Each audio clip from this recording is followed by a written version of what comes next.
తెల్లవారే వెలుగు రేఖలా పచ్చ పచ్చ పచ్చి మట్టి బొమ్మలా అల్లి బిల్లి వెన్న పాల నురగలా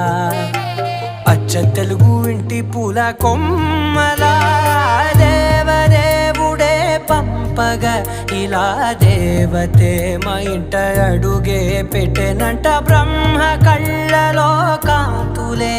మా అమ్మలా మా కోసం మళ్ళీ లాలి పాడేనంట.